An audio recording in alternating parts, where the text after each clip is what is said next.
शुक्रिया। भीम आर्मी उड़ीसा के प्रदेश अध्यक्ष छोटे भाई लंकेश रावण जी, यहाँ बैठी तमाम आवाम का भी आभार जो बड़ी मजबूती के साथ यहाँ आकर के इस बहुजन आंदोलन को मजबूत करने के लिए आए। मैं अपनी बात शुरू करने से पहले आप सभी से पूछना चाहता हूं कि क्या सुनना पसंद करोगे? राजनीतिक भाषण सुनोगे या फिर जो आपके अंदर बुराइयां कुरीतियां हैं वो सुनोगे, या फिर कुछ ऐसा सुनाओ जो आप हंसने पर मजबूर हो जाएं? आप ही तय करें आपको क्या सुनना है। बिल्कुल, तो मैं पहले ही आपसे कह दूं कि मेरे शब्द कड़वे हो सकते हैं, लेकिन उन शब्दों को आत्मसात करने का प्रयास कीजिएगा। क्या मेरी हिंदी पीछे तक समझ आ रही है? शुक्रिया। मैं अपनी बात शुरू करूं। बात शुरू करने से पहले बहुजन समाज में जन्मे सभी संतों गुरुओं को नमन वंदन करता हूं। मैं नमन वंदन करता हूं उन महामानवों को जिन्होंने देश की आजादी में अपना संपूर्ण जीवन लगाया। मेरा विशेष नमन वंदन उड़ीसा की आवाम को है कि वो इतनी कठिन परिस्थितियों में भी अपना जीवन यापन कर रही है।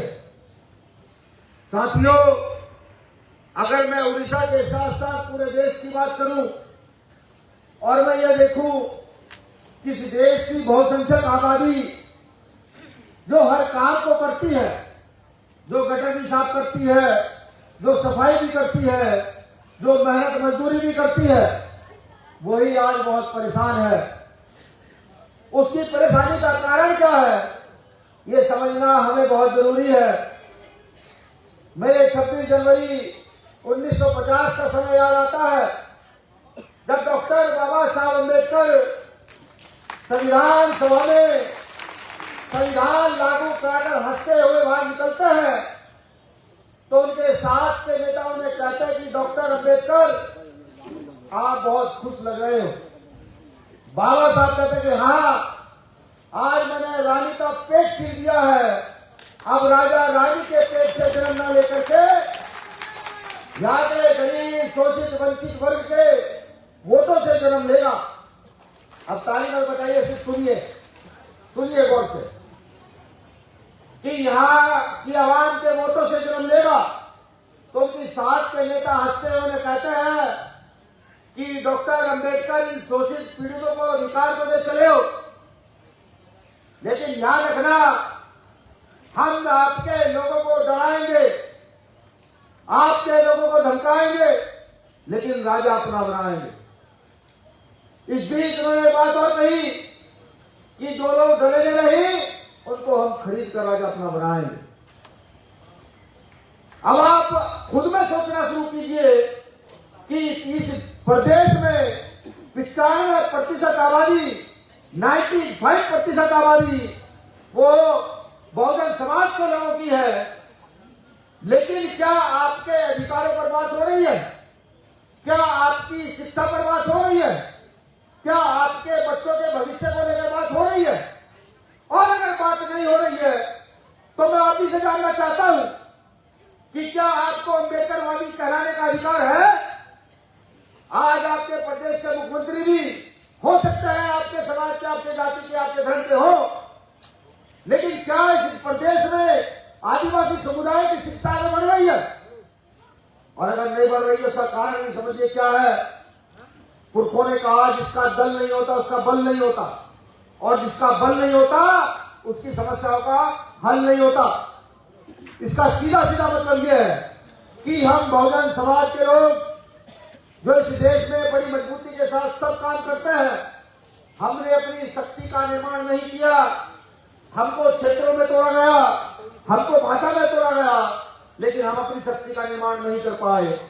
एक और दूसरी ओर जहां आरएसएस के लोग उत्तर भारत में गाय को माता कहते हैं, वहीं आरएसएस के लोग दक्षिण भारत में गाय को काट कर खा लेते हैं। वहीं अम्बेडकरवादी लोग अगर पूरे देश के आंदोलन को एकजुट करते हैं तो इनकी नस्ल, इनकी जाति, इनके धर्म, इनका क्षेत्र भी, इनकी भाषा भी चुना जाती है। तो बताइए गलती किसकी है? क्या किसी और की गलती है? हमारी गलती, हमारी गलती। भीम आर्मी का जन्म हुआ, भीम आर्मी के पैदा होने के बाद चंद्रशेखर भाई के साथ मिलकर के हम लोगों ने बड़ी मजबूती से काम किया। हर गांव जाकर के पाठशालाएं खोली, अपने बच्चों को यह बताया कि शिक्षा ही वो हथियार है जिसके तहत हम इस देश की शासन व्यवस्था पर कब्जा कर सकते हैं। शिक्षा ही वो हथियार है। लेकिन मेरा सवाल आपसे है कि क्या उड़ीसा के लोगों ने कितनी पाठशालाएं खोली? मैं चंद्रशेखर भाई का भी ध्यान केंद्रित करूं कि कालाहांडी जिले में एक पाठशाला चलती है और उस पाठशाला के बच्चे हर साल नवोदय विद्यालय में जाते हैं और अलग अलग जगह बच्चे वहां से जो सीख कर जाते हैं वो अलग अलग जगह खेलों में जाने का भी काम करते हैं। अब आप सोचिए कि एक पाठशाला ने एक जिले के नाम को रोशन किया। आप लोगों ने अपने क्षेत्रों में कितनी पाठशालाएं खोलने का काम किया? क्या सिखाएंगे बच्चों को आप? क्या बताएंगे बच्चों को आप? आने वाला समय कैसा है, ये कैसे डिसाइड करेंगे आप? आपको सोचना समझना होगा। अगर आज भी हम लोग सोचे समझे नहीं और आज भी हम सुधरे नहीं तो वो समय दूर नहीं जब भारतीय जनता पार्टी से लेकर तमाम लोग संविधान को धीरे धीरे बदलकर संविधान को खत्म कर देना चाहते हैं। अब हमें सोचना होगा क्या करना है, हमें समझना होगा क्या करना है। अगर व्यवस्थित रहना चाहते हो तो सबसे पहले अपने अंदर अनुशासन डालने का काम करो। अनुशासन ही शासन को जन्म दे सकता है और शासन ही आपकी समस्याओं का समाधान कर सकता है। अब आप सोच रहे होंगे कैसा अनुशासन? अनुशासन ऐसा होना चाहिए कि अगर आपके लीडर आपके बीच में आए तो आपके लीडर को माइक उठाने की आवश्यकता न पड़े, आप खुद ब खुद अनुशासित होकर बैठ जाए। जो आपके लीडर को लोगे नहीं मेरी कौम के लोग आज आगे बढ़ने का काम कर रहे हैं, तब जाकर तो व्यवस्था बदल सकती है। वरना कोई मंत्र ऐसा नहीं है तो यहाँ के गरीब, शोषित, वंचित वर्ग के लोगों को, यहाँ के दलित आदिवासियों के जीवन में जो बदलाव ला सके। मैं देखता हूँ कि जल जंगल जमीन के रक्षक आज की हत्याएं बड़े पैमाने पर है। पिछले 10 दिन विशाल पुराने केस पेंडिंग पड़े हैं, कोई बोलने के लिए तैयार नहीं है। इसका कारण समझिए क्या है?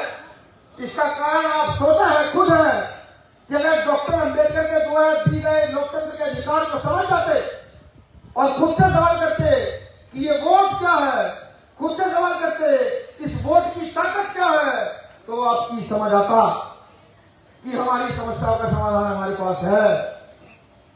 ये वोट एक ऐसी चीज है कि आपके अच्छे स्कूलों का निर्माण कर सकता है। कैसे? कि अगर अपने आप इकट्ठा होकर के वोट की ताकत को इकट्ठा करके इस देश में, प्रदेश में अपने लोगों को चुन ले, अपनी सरकारें बना ले और शिक्षा मंत्री अपना बना ले।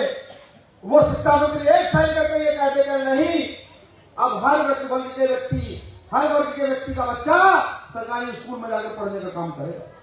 क्या आपको नहीं लगता, आपको नहीं लगता कि आपके यहाँ के मुख्यमंत्री का बेटा, यहाँ के कलेक्टर का बेटा, आपके यहाँ के विधायक का बेटा और यहाँ बैठी जनता का बेटा जब एक स्कूल में जाकर पढ़ेंगे शिक्षा अच्छी होगी या नहीं होगी? बिल्कुल होगी। लेकिन हमने तो सोचना ही छोड़ दिया। अभी कोरोना गया, कोरोना में जिन लोगों की ताकत थी, जिनकी राजनीतिक पहचान थी, जिनके पास पैसा था, उन लोगों को अच्छे हॉस्पिटल मिले और जिन जो गरीब थे, शोषित थे, वंचित थे, उनको सरकारी हॉस्पिटल में भी जगह नहीं। अगर आपकी सत्ता होती, आपका शासन होता, आपका चिकित्सा मंत्री होता, एक साइन करके कह देता कि इलाज सबका बराबर होगा, सड़क पर इलाज होगा तो डीएम, कलेक्टर, एसपी का भी इलाज सड़क पर होगा और अगर हॉस्पिटल में इलाज होगा तो गरीब हो चाहे मुख्यमंत्री हो, सबका इलाज जैसा हो। कौन करेगा इस व्यवस्था को? कौन बढ़ाएगा इस व्यवस्था को?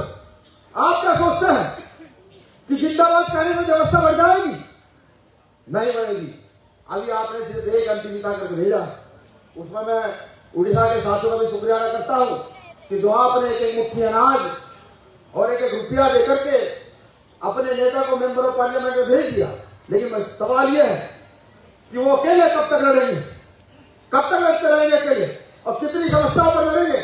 अगर कंधा मजबूत करना चाहते हो तो उड़ीसा के गांव गांव घर घर जाकर के डॉक्टर अम्बेडकर के आंदोलन को पहुंचाओ। मंत्री ने अपने बेटे को विधायक बनाया, किसी गरीब ने विधायक बनाने की सोच छोड़ दीजिए।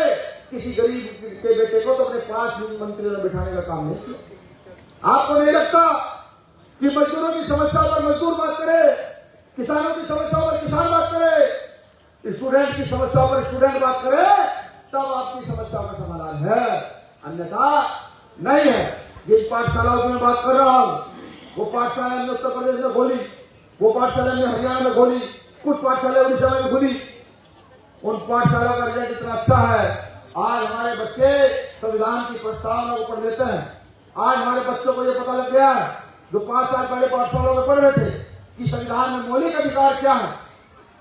ये अब आपको समझना होगा कि अगर इस आंदोलन को बढ़ाना चाहते हो, अपने जीवन में उत्थान चाहते हो, और आने वाली नस्लें, आने वाले जो बच्चे हैं उनको आगे बढ़ा देना चाहते हो, तो भीम आर्मी के सदस्य बनकर हर गांव, हर गली, हर नुक्कड़ पर भीम आर्मी पाठशालाओं को खोलने का काम करें। संघर्ष हमारे जीवन में है, जीते जी संघर्ष रहेगा।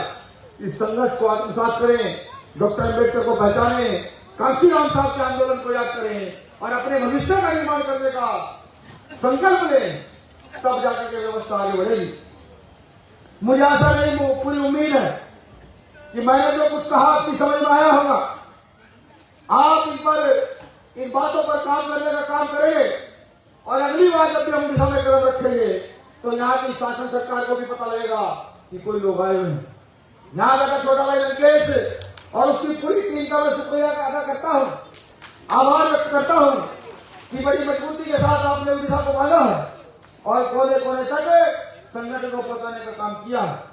मैं भीम आर्मी टीम की ओर से भाई चंद्रशेखर आजाद जी का भी स्वागत करता हूँ उड़ीसा में, कि भाई चंद्रशेखर आजाद जी ने अपना कीमती समय लेकर के यहाँ की समस्याओं के लिए आज का समय निकाला, और आज का समय निकाला ही नहीं, वो आपको यह भी बताएंगे करना क्या, किससे लड़ना है, कौन दुश्मन है, कौन दोस्त है, वो आपको ये भी बताएंगे। अब आपको उनकी बातों का साथ करना है। शुक्रिया, आप लोगों ने मुझे सुना। मैं चंद लाइनों से अपनी बात खत्म करूंगा।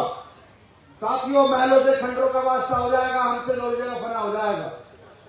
साथियों, महलों से खंडरों का वास्ता हो जाएगा, हमसे लौटने का फना हो जाएगा। हम जानते हो न अपना, हम जानते हो न अपना, भीम आर्मी वाले जिस ओर निकलेंगे उस ओर रास्ता हो जाएगा, उस ओर रास्ता हो जाएगा। शुक्रिया।